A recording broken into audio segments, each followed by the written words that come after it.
Assalamualaikum warahmatullahi wabarakatuh. Perkenalkan, nama saya Fitria Kasih Palupi dengan NPM 2018 015 00026.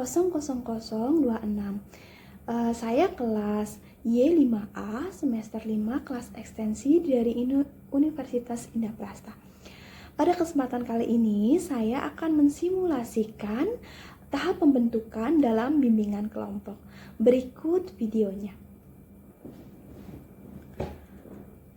Assalamualaikum warahmatullahi wabarakatuh.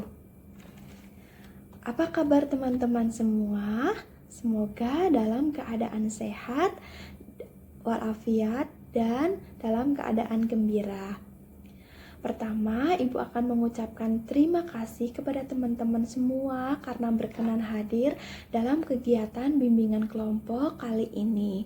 Sebelum memulai kegiatan kali ini, Ibu ingin memimpin berdoa agar semua diberikan kelancaran dan kemudahan dalam pembelajaran bimbingan kelompok kali ini. Berdoa, mulai. Berdoa, selesai. Baik, terima kasih. Pada kesempatan kali ini, Ibu ingin bertanya kepada teman-teman semua, apakah teman-teman semua di sini sudah pernah melakukan layanan bimbingan kelompok sebelumnya? Ada yang sudah pernah? Baik, belum ya? Baik, jika belum, jika berkenan, Ibu ingin menjelaskan tentang apa itu bimbingan kelompok.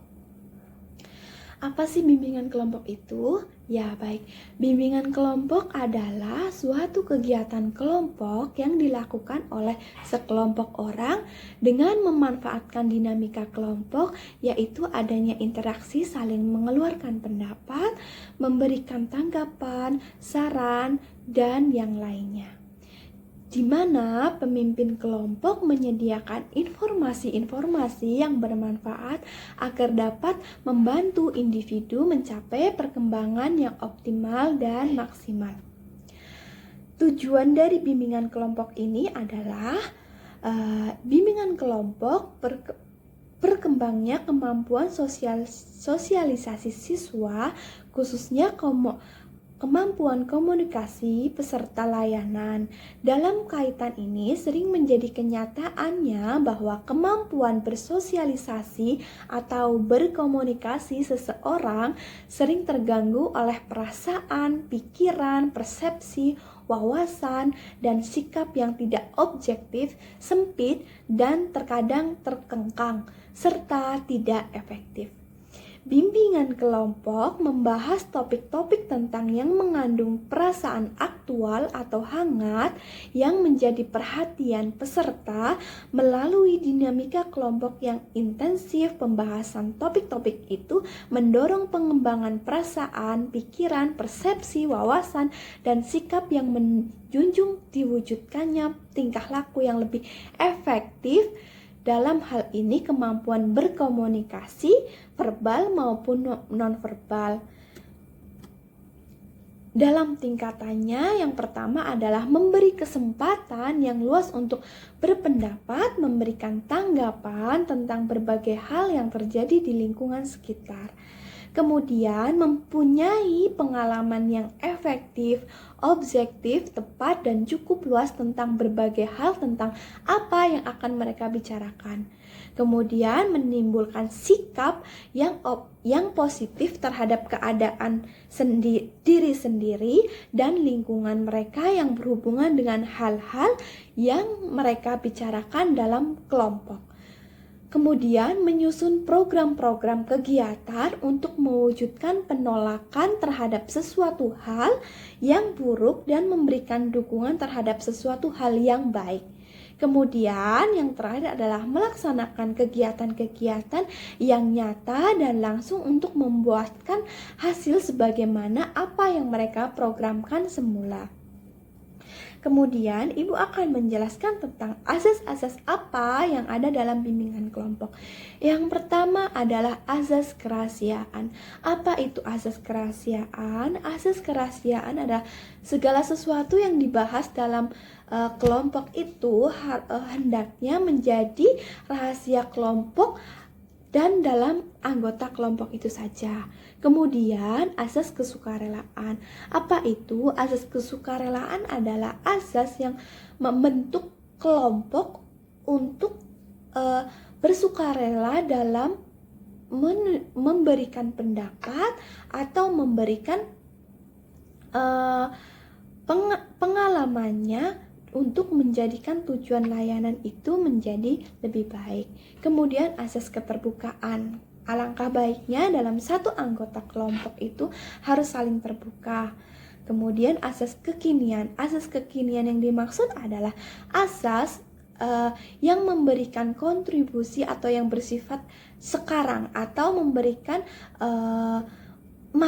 memberikan pengertian masalah yang dibahas adalah masalah yang saat ini sedang dialami atau yang mendesak harus segera untuk ada jalan keluarnya, atau dalam kehidupan sehari-hari dalam lingkungan yang akan harus segera terselesaikan permasalahannya. Kemudian asas kenormatifan dan asas keahlian. Kemudian berikutnya Ibu akan menjelaskan tentang tahapan-tahapan dalam bimbingan kelompok. Yang pertama adalah tahap pembentukan. Tahap pembentukan adalah tahap yang sekarang sedang kita laksanakan. Yang kedua adalah tahap peralihan, ketiga tahap kegiatan, kemudian tahap penyimpulan dan yang terakhir adalah tahap pengakhiran. Nanti di tahap kegiatan diusahakan teman-teman semua untuk tetap aktif bersama-sama berdiskusi tentang topik apa yang akan kita bahas dan akan kita selesaikan. Dalam bimbingan kelompok ini, Ibu berharap teman-teman semua hadir dengan sukarela tanpa paksaan dari pihak manapun, dan sukarela untuk berpendapat dan mengeluarkan ide-ide yang kalian miliki atau pengalaman-pengalaman yang teman-teman pernah mengalaminya dalam kehidupan teman-teman semua, apa adanya dan tidak ada yang ditutup-tutupi ketika kalian memiliki pendapat atau pengalaman tersebut. Baik, sebelum kita melakukan tahap berikutnya atau melaksanakan kegiatan layanan bimbingan konseling ini, alangkah sebaiknya kita mendiskusikan atau melakukan kesepakatan tentang waktu yang akan kita lakukan dalam melaksanakan kegiatan bimbingan ini. Untuk mengikuti kegiatan bimbingan konseling secara kelompok ini tentunya ada aturan-aturan yang harus diikut sertakan dan agar menjaga kerahasiaan antar anggota. Tetapi untuk informasi yang kita bahas hari ini boleh di-share kepada teman-teman yang perlu kita beritahu. Untuk itu kita sepakati untuk waktu terlebih dahulu ya. Baik, waktu yang akan kita sepakati biasanya adalah waktunya 30-45 menit. Apabila nanti sudah melebihi waktu yang sudah ditentukan, yaitu 45 menit, maka kita sepakati kembali apakah akan dilanjutkan hingga selesai pembahasan permasalahannya atau akan dihentikan saja. Dan bila waktu masih kurang dari 45 menit tetapi pembahasan telah selesai, maka akan lebih baik jika dihentikan saja. Sebelum ke tahap berikutnya, sebaiknya kita perkenalan terlebih dahulu ya kepada teman-teman semuanya agar kita mengenal satu sama lain anggota kelompok atau dengan teman-teman semuanya, agar komunikasi kita tetap baik dan efektif dalam melaksanakan layanan bimbingan kelompok ini. Seperti pepatah yang sering kita dengar, tak kenal maka tak sayang, maka kita akan melakukan perkenalan terlebih dahulu. Baik, sebelumnya Ibu akan memperkenalkan diri bahwa nama Ibu adalah Fitria Kaisi Palupi. Ibu berasal dari Jakarta. Baik, terima kasih. Ibu ingin kalian mengenal satu sama lain dengan teman-teman dan anggota kelompok teman-teman semuanya. Ibu ingin berdiri untuk memperkenalkan nama, asal, dan apa yang ingin kalian sampaikan, apa harapan yang ingin kalian sampaikan dalam layanan bimbingan kelompok ini. Baik.